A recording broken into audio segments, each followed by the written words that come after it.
నమస్కారం city news కి స్వాగతం. గుంటూరు తూర్పు నియోజకవర్గంలో ఎమ్మెల్సీ ఎన్నికల ప్రచారం విస్తృతంగా జరుగుతోంది. కొత్తపేటలోని ఆక్స్ఫర్డ్ స్కూల్ సిబ్బందిని కలిసి కూటమి ఎమ్మెల్సీ అభ్యర్థి ఆలపాటి రాజాకు మొదటి ప్రాధాన్యత ఓటు వేసి గెలిపించాలని ఎమ్మెల్సీ నసీర్ డిప్యూటీ మేయర్ సజ్జిలా కోరారు. సీఎం చంద్రబాబు రాష్ట్రాన్ని అన్ని విధాల అభివృద్ది పథంలోకి తెచ్చేందుకు కృషి చేస్తున్నారని, పట్టభద్రులు కూటమి ప్రభుత్వానికి తమ మద్దతు ఇచ్చి అండగా నిలవాలని అన్నారు.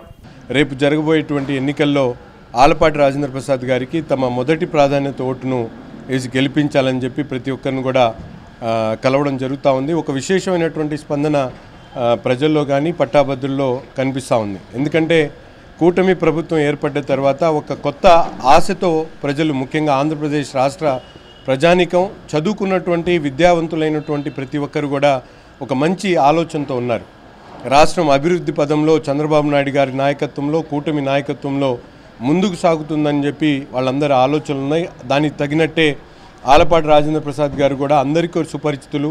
ఈ ప్రభుత్వంలో ప్రతి ఒక్క వ్యవస్థ కూడా ముందుకు సాగుతుంది, అభివృద్ధి చెందుతుందని ఒక మంచి దృక్పథంతో ప్రజలు, పట్టాభద్రులు, నిరుద్యోగులు అందరూ కూడా రేపు 27వ తారీఖున తప్పకుండా తమ మొదటి ప్రాధాన్యత ఓటును ఆలపాటి రాజేంద్ర ప్రసాద్ గారికి వేసి అఖండ మెజారిటీతో గెలిపించాలని చెప్పి కలవడం జరుగుతూ ఉంది. ఎంప్లాయీస్ ఉన్న ప్రతి చోట కూడా, ప్రతి స్కూల్లో కూడా వెళ్ళి మేము కూటమి అభ్యర్థిగా బలపరిచిన గౌరవనీయులు ఆలపాటి రాజేంద్ర ప్రసాద్ గారికి ఓటు వేయాలని మేమందరం కోరుతున్నాము. మేము వెళ్ళిన ప్రతి చోట కూడా చక్కగా స్పందిస్తున్నారు. ఎందుకంటే గత ప్రభుత్వం ఎలా ఉందో, ఈ ప్రభుత్వం ఎలా ఉందో మేము చెప్పకముందే వాళ్ళు వివరించి చెప్తున్నారు. అనేకమైన డెవలప్మెంట్ చెందుతుందని చెప్తున్నారు. ఇలాంటి ఒక మంచి అందుబాటులో ఉండే ఆలపాటి రాజేంద్ర ప్రసాద్ గారిని మేమందరం ఓటు వేసుకుంటాము, అఖండ మెజార్టీతో గెలిపిస్తామని ప్రతి ఒక్కరు మాటిస్తున్నారు. ఎందుకంటే మీరు చూడొచ్చు, ఆలపాటి రాజేంద్ర ప్రసాద్ గారు 3 సార్లు ఎమ్మెల్యేగా చేశారు, ఒకసారి విద్యాశాఖ మంత్రిగా చేశారు. ఆయన ఒక లాయర్గా, ఒక ఎడ్యుకేషన్గా ఉన్నారు. అలాంటి మనిషి గనక మేము గెలిపించుకుంటాం. ఎమ్మెల్సీ ఎన్నికల్లో కూటమి అభ్యర్థి ఆలపాటి రాజేంద్ర ప్రసాద్ ను అఖండ మెజార్టీతో గెలిపించాలని జనసేన నాయకులు పిలుపునిచ్చారు. స్టాల్ గర్ల్స్ హై స్కూల్లో జరిగిన ఎమ్మెల్సీ ఎన్నికల ప్రచారంలో జనసేన నాయకులు మోనమైన శ్రీనివాస్ యాదవ్, గాద వెంకటేశ్వరరావు, టీడీపీ నేత మద్దిరాల మేని పాల్గొన్నారు. ఈ సందర్భంగా వారు మాట్లాడుతూ టీచర్ల సమస్యల పట్ల ముఖ్యమంత్రి చంద్రబాబు నాయుడుకు అవగాహన ఉందని తెలిపారు. ఆలపాటి రాజేంద్ర ప్రసాద్ గతం నుంచి కూడా ప్రజలకు ఎంతో సేవ చేస్తూ అందుబాటులో ఉన్న నాయకులు అని అన్నారు. ఈ నెల 27వ తేదీన జరగబోయే ఎమ్మెల్సీ ఎన్నికల్లో మొదటి ప్రాధాన్యత ఓటును ఆలపాటి రాజాకు వేసి గెలిపించాలని టీచర్స్ ను అభ్యర్థించారు. ఈ కార్యక్రమంలో జనసేన నాయకులు, టీచర్స్ పాల్గొన్నారు. ఏదైతే గత ప్రభుత్వంలో అటువంటి అవమానాలు బాగా జరగకుండా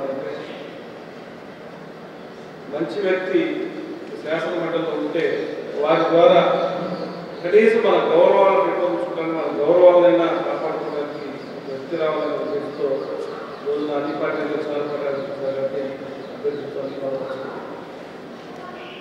ఇక్కడికి వచ్చిన తర్వాత మీకు యూనియన్ ఉంటాయి.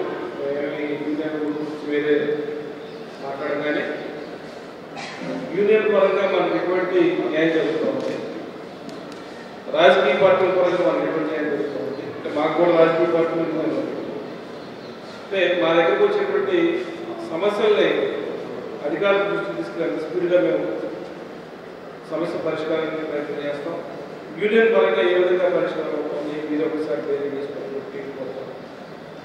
అందులో 30-30 సంవత్సరాలుగా రాజకీయంగా వ్యక్తి ఒకసారి టెక్నికల్ ఎడ్యుకేషన్ మినిస్టర్ కూడా పనిచేసింది.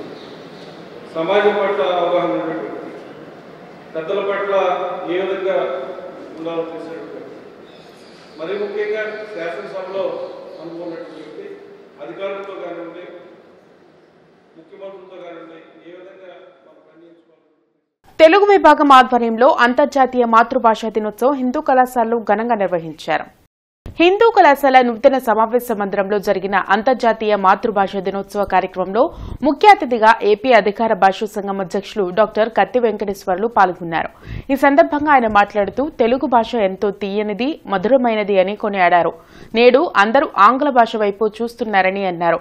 మాతృభాష అయిన తెలుగును అభివృద్ది చేయాల్సిన అవసరం ఉందని సూచించారు. ఈ కార్యక్రమంలో మల్లికార్జునరావు, దుర్గాప్రసాద్, డాక్టర్ మాకాల సత్యనారాయణ, డాక్టర్ బాలశౌరి, కళాశాల విద్యార్థులు పాల్గొన్నారు.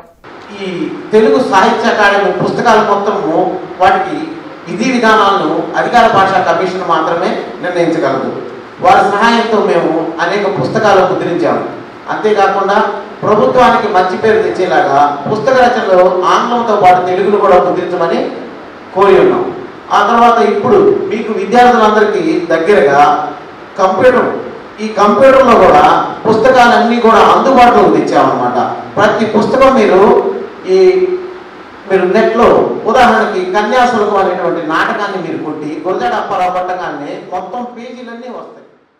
కేంద్ర ప్రభుత్వం తీసుకొచ్చిన అడ్వకేట్ అమెండ్మెంట్ బిల్ 2025ను వ్యతిరేకిస్తూ ఇండియన్ లాయర్స్ అసోసియేషన్ ఆధ్వర్యంలో ధర్నా నిర్వహించారు. జిల్లా కోర్టు ఎదుట గుంటూరు బార్ అసోసియేషన్ సభ్యులు ధర్నా నిర్వహించారు. దేశంలోని లాయర్ల హక్కులను కాలరాసే విధంగా ఈ అడ్వకేట్స్ అమెండ్మెంట్ బిల్లు ఉందని రాష్ట్ర అధ్యక్షులు శాంతకుమార్ మండిపడ్డారు. కేంద్ర ప్రభుత్వం హిందీ చట్టాలను భారత ప్రజలపై రుద్దే ప్రయత్నం చేస్తుందని దుయ్యబట్టారు. ఈ చట్టం ద్వారా లాయర్లు నిరసనలు చేసే అవకాశం లేకుండా పోతుందని వెల్లడించారు. ఈ కార్యక్రమంలో బార్ అసోసియేషన్ సభ్యులు పాల్గొన్నారు. నిర్వీర్యం చేయడం కోసం కేంద్ర ప్రభుత్వం న్యాయవాదులందరూ కూడా ప్రభుత్వం చెప్పు చేతల్లో ఉండాలనే ప్రయత్నంలో ఉంది. అలాగే ఈ రోజున డిసిప్లినరీ ప్రొసీడింగ్స్ని ప్రభుత్వం చేతిలోకి తీసుకుంది. ఈ న్యాయవాద సంఘాల ఉనికినే నిర్వీర్యం చేసే పరిస్థితి ఈ కేంద్ర ప్రభుత్వం చేస్తూ ఉంది. ఈ రోజున మనకందరికి తెలుసు, న్యాయవాదులే ప్రజల హక్కుల కోసం పనిచేసే వ్యవస్థలుగా పనిచేస్తూ ఉన్నాయి. ప్రజలు ఎవరన్నా తాడిత ప్రజలు కానీ లేకపోతే వాళ్ళ హక్కులు కోల్పోయిన వాళ్ళు హక్కులు కల్పించడం కోసం చట్టపరంగా కోర్ట్స్లో యాజిటేట్ చేసే న్యాయవాదుల్ని వాళ్ళ కంట్రోల్లోకి తీసుకోవడం కోసం ఈ ప్రభుత్వం ఈ బిల్లును తీసుకొని వస్తూ ఉంది. ఈ రోజున మనకు తెలుసు, నిరుద్యోగులను కూటమి ప్రభుత్వం దగా చేసిందని ఏఐవైఎఫ్ నాయకులు వలి జంగాల చైతన్య మండిపడ్డారు. సిపిఐ కార్యాలయంలో వారు మీడియాతో మాట్లాడారు. మెగా డిఎస్సీ నిర్వహించి ఖాళీగా ఉన్న ఉపాధ్యాయ ఉద్యోగాలను వెంటనే భర్తీ చేయాలని డిమాండ్ చేశారు.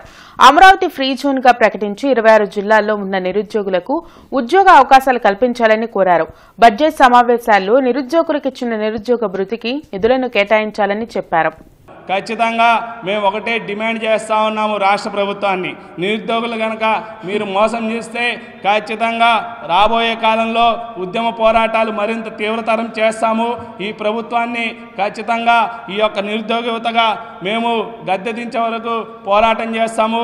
ముఖ్యంగా అమరావతి రాజధానిని కూడా ఫ్రీ జోన్ చేయాలని మేము డిమాండ్ చేస్తూ ఉన్నాము. రాష్ట్రంలో 26 జిల్లాల యువకులు ఇక్కడ ఉద్యోగాలు వచ్చే విధంగా ఫ్రీ జోన్ చేయాలని అడుగుతూ ఉన్నాము. అదేవిధంగా రాష్ట్రంలో విశాఖ ఉక్కుకి సొంత గనులు కేటాయించాలి. అదేవిధంగా కడపలో ఉక్కు ఫ్యాక్టరీ నిర్మించాలి. దాదాపు అనేక సమస్యలు ఇలాంటివన్నీ ఉంటే మీరు నిన్న ఢిల్లీ వెళ్ళి ఆనందంగా మోడీ గారు చెయ్యి వేయగానే పవన్ కళ్యాణ్ గారు, చంద్రబాబు నాయుడు గారు ఎక్కడ లేని సంతోషం పడతా ఉన్నారు. గుంటూరు నారాయణ విద్యా సంస్థలు మాస్టర్ అరేటర్ గ్రాండ్ ఫినాలే విజ్ఞాన మందిరం వద్ద ఘనంగా నిర్వహించారు. ప్రతిభ కనపరిచిన విజేతలకు బహుమతులను అందజేశారు.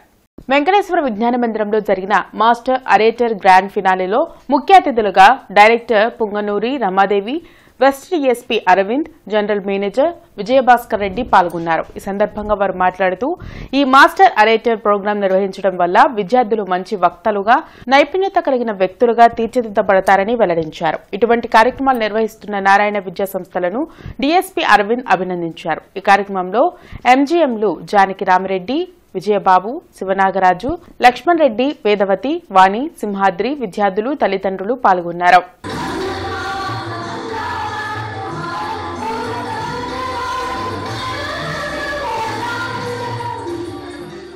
సో నారాయణ అంత బ్రాండ్ క్రియేట్ చేసిన కాలేజ్, అంత బ్రాండ్ క్రియేట్ చేసిన ఇన్స్టిట్యూషన్ అనమాట. సో తర్వాత స్కూలింగ్లో అంటే schooling is the most important period of the child. అక్కడే వాళ్ళు అకాడమిక్స్ మీద ఇంట్రెస్ట్ క్రియేట్ చేసుకోవడం కానీ ఇతర ఎక్స్ట్రా కరిక్యులర్ కోకరికులర్ యాక్టివిటీస్లో వాళ్ళు ఎక్సెల్ అవ్వడం కానీ జరుగుతుంది. సో నారాయణ లాంటి ఒక మంచి ఇన్స్టిట్యూషన్ స్కూలింగ్ మీద, పిల్లల మీద పెట్టే ఫోకస్ ఆబ్వియస్లీ ఒక మంచి గుడ్ సిటిజన్స్ ఇస్తుంది. దాంట్లో వన్ ఆఫ్ ది ఎగ్జాంపుల్ ఇలాంటి ఒక మంచి ప్రోగ్రామ్స్, మంచి కాంటెస్ట్ క్రియేట్ చేయడం. భవన నిర్మాణ కార్మికుల సమస్యలు పరిష్కరించాలని డిమాండ్ చేస్తూ ఫిబ్రవరి 24న కలెక్టరేట్ ఎదుట భవన నిర్మాణ కార్మికుల సంఘం ధర్నా చేపట్టనుంది. కొత్తపేట మల్లెలింగం భవన్లో ఏఐటీయూసీ నాయకులు సత్యనారాయణ, అరుణ్ కుమార్, హనుమంతరావు తదితరులు మీడియాతో మాట్లాడారు. కూటమి ప్రభుత్వం అధికారంలోకి వచ్చాక సంక్షేమ బోర్డును ఇప్పటివరకు ఏర్పాటు చేయలేదని నేతలు మండిపడ్డారు.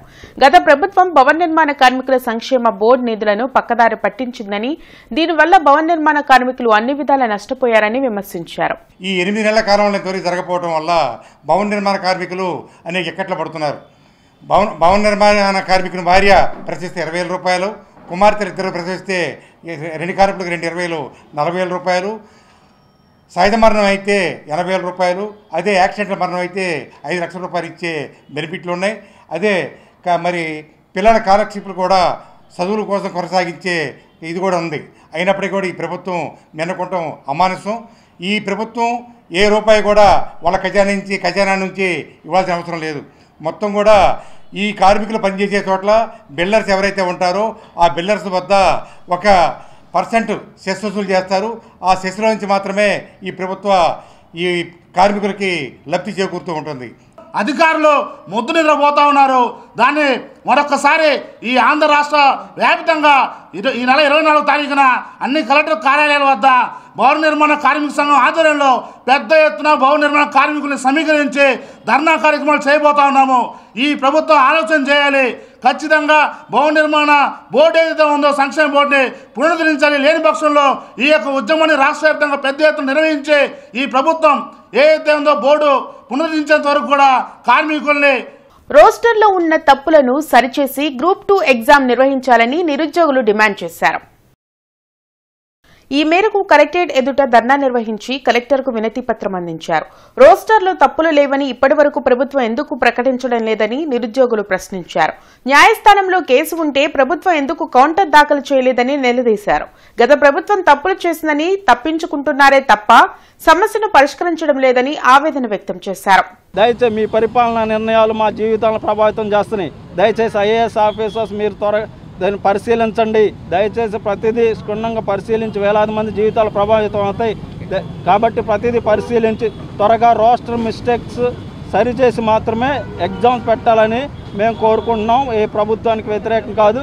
కానీ మీరు స్పందించకపోవటం, ఎటువంటి తప్పులు ఉన్నాయని ఇలా లేదు, ఆందోళన లేదు, మీరు ప్రశాంతం చదువుకోండి అని స్పందించకుండా హాల్ టికెట్లు ఇచ్చాను చదువుకోండి, తర్వాత కోర్టులో పోతే అది దాదాపు 4-5 ఇప్పుడే 4 సంవత్సరాలు మళ్ళీ 4 సంవత్సరాలు అవ్వచ్చు. తీరా మా పరిస్థితులు ఏంది, ఎటుపోవాలి, ప్రైవేట్ జాబ్లను చూసుకుంటాం. దయచేసి ఏ సంగతి స్పందించి మీరు దానికి సమాధానం తెలియజేసి త్వరగా రోస్టర్స్ మిస్టేక్ రేపు చేస్తే ఎల్లుండి పెట్టండి, రాస్తాం. ఇవి ఇప్పటివరకున్న వార్తా వివరాలు. మరికొన్ని వార్తా విశేషాలతో మళ్ళీ కలుద్దాం. అంతవరకు సెలవు. నమస్కారం.